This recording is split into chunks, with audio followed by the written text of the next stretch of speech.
श्री शिवाय नमस्तुभ्यम। हर हर महादेव। छत्तीसगढ़ राज्य के धमतरी जिले के वृद्धि विहार भरदा चौक राजिम रोड कुरूद में गुरुजी पंडित प्रदीप मिश्रा जी द्वारा गौरी शंकर शिव महापुराण कथा शुरू हो गई है। यह 7 दिवसीय शिव महापुराण कथा है जो कि 16 मई से 22 मई 2024 तक आस्था और यूट्यूब के माध्यम से दोपहर के 2 बजे से 5 बजे तक देखी जा सकती है। आज 17 मई दूसरे दिन की शिव महापुराण कथा में गुरुजी ने इन नए उपायों की जानकारी दी। गुरुजी का एक संवाद है जो कि राधा जी को लेकर है। इसका विरोध हो रहा है। गुरुजी के लिए लोगों ने आपत्तिजनक शब्द भी कहे हैं, तो उनको गुरुजी ने क्या जवाब दिया है, क्या है पूरा संवाद, इसकी जानकारी हम आपको इस वीडियो के माध्यम से देने वाले हैं। काफ़ी उपयोगी जानकारी है, अवश्य सुनिएगा। साथ ही शिव प्राप्ति के लिए जीवन में 2 चीज़ें आपको उतारना आवश्यक है, वह गुरुजी ने सभी से निवेदन किया है कि अपने जीवन में अवश्य उतारिएगा।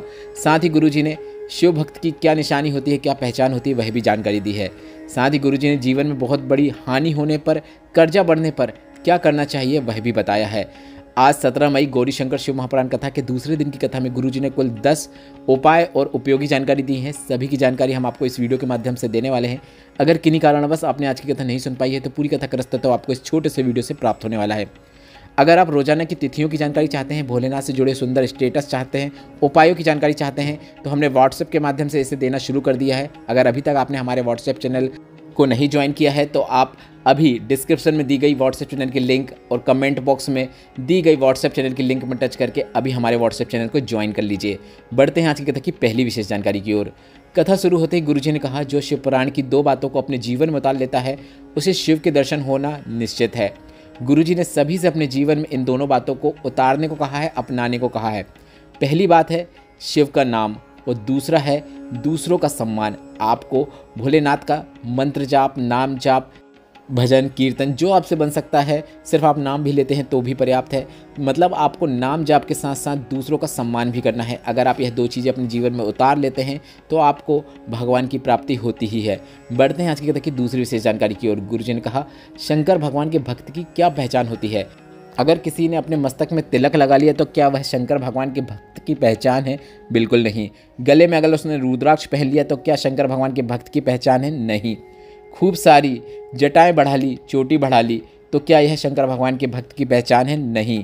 तन में भस्म लगाकर बैठ गए तो क्या यह शंकर भगवान के भक्त की पहचान है? नहीं। तन से कपड़े उतार दिए, नग्न वेशधारी बन गए तो क्या यह शंकर भगवान के भक्त की पहचान है? नहीं। गंगा के घाट में जाकर बैठ गए तो क्या यह शंकर भगवान के भक्त की पहचान है? नहीं। बल्कि शंकर भगवान के भक्त की निशानी है मौन, शांत, हृदय में शीतलता, किसी का अनादर न करना, यह शिव भक्त की निशानी है। इस प्रकार के व्यक्ति का सभी रास्ते खुलते चले जाते हैं और भोलेनाथ की कृपा इस पर हमेशा बनी रहती है। और जो लोग आड़ा टेढ़ा बोलते हैं, अपशब्दों का उपयोग करते हैं, उनके जीवन में हमेशा अड़चनें आती रहती हैं, उनके कोई भी कार्य पूर्ण नहीं होते हैं।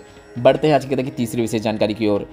गुरुजी ने बताया कल की कथा में थोड़ा बदलाव है। जो कथा 2 बजे से कल आने वाली रहेगी वह 1 से 4 बजे तक आएगी। सिर्फ कल मतलब 18 मई को जो शिव पुराण कथा आएगी उसी के समय में बदलाव है। बाकी आगे की जो कथा आएगी 19 तारीख से वह 2 से 5 ही आएगी। पर 18 मई की जो शिव महापुराण कथा रहेगी उसे आप टीवी में और कथा पंडाल में दोनों में 1 बजे से 4 बजे तक सुन पाएंगे।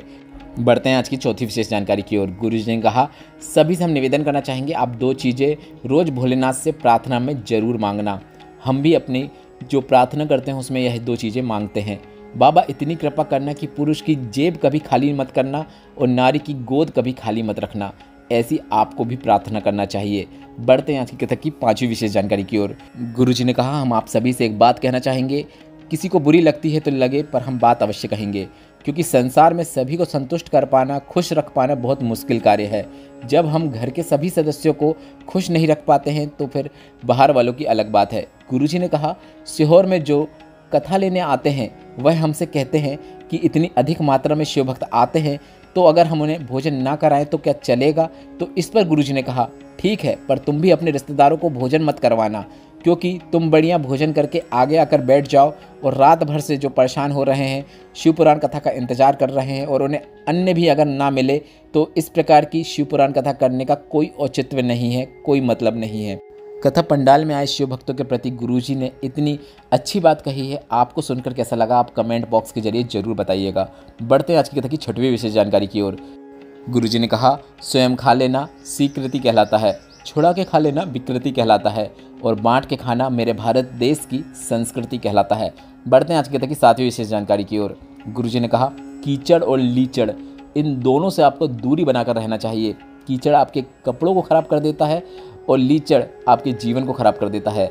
लीचड़ कौन होता है? वे आलसी होते हैं जो कोई भी काम नहीं करते हैं और कहते हैं कि यह काम हम बाद में कर लेंगे, जब अच्छा समय आएगा तब हम यह कार्य कर लेंगे, और वह बहाने ही बनाते रहते हैं।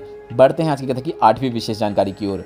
गुरुजी ने कहा, 27 मई से जो अमलेश्वर में शिव महापुराण कथा होने वाली है, उस कथा का नाम समर्पण शिव महापुराण कथा रखा गया है।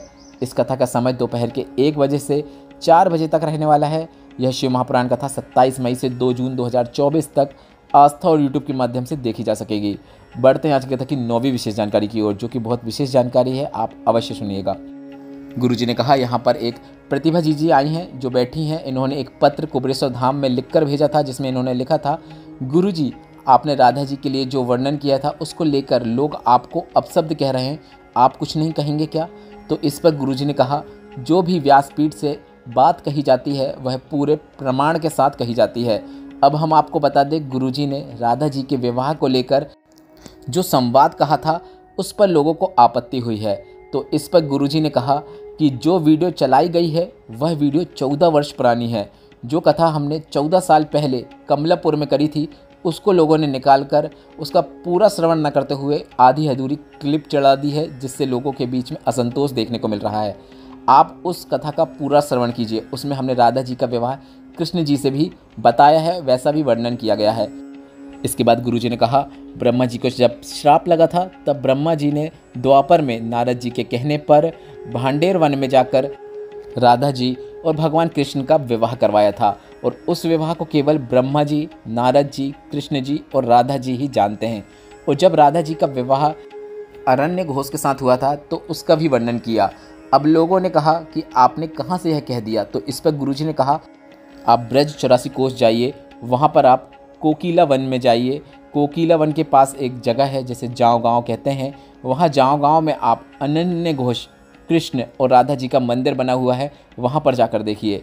अब कई लोग कहेंगे कि आपने यह जो जानकारी दी है यह सब आपने कहाँ से कह दिया? तो इस पर गुरुजी ने कहा, तो आप गीता प्रेस गोरखपुर की ब्रह्म वैवर्त पुराण के पेज नंबर 271 के अध्याय नंबर 49 में आपको इसका वर्णन देखने को मिल जाएगा। इसके बाद गुरुजी ने कहा, आपको इसमें वर्णन देखने को मिलेगा कि जब राधा जी 12 वर्ष की हो गई तब उन्हें नूतन यौवन में प्रवेश करता देखकर उनके माता पिता ने रायन वैश्य के साथ उनका संबंध निश्चित कर दिया, और उस समय राधा जी ने घर पर ही अपनी छाया को स्थापित करके चली गईं और छाया के साथ ही रायन का विवाह हुआ। यह जानकारी आज की कथा में गुरुजी ने दी है। बढ़ते हैं आज की कथा की 10वीं और अंतिम विशेष जानकारी की ओर। गुरुजी ने कहा, कितना ही दुख आ गया हो, कितना ही बड़ा कर्जा आपके ऊपर चढ़ गया हो, पैसों की तंगी चल रही हो, व्यापार डूब रहा हो, हानि पे हानि हो रही हो, तो कभी भी आपको प्राण त्यागने का नहीं सोचना है, बल्कि आपको एक लोटा जल लेना है और भोलेनाथ के मंदिर में जाना है और अपने दिल की बात भोलेनाथ से बोल देना है। बाबा आपकी प्रार्थना जरूर सुनेंगे। बस दिल से बोलकर आपको एक लोटा जल शिवलिंग पे अर्पित कर देना है। गुरुजी ने कहा, दिल से बोल कर तो देखो, बाबा अवश्य सुनते हैं। इसके बाद गुरुजी ने कहा, कोई जल्दी बनता है, कोई लेट बनता है, शिव को जल चढ़ाने वाला एक दिन सेठ जरूर बनता है।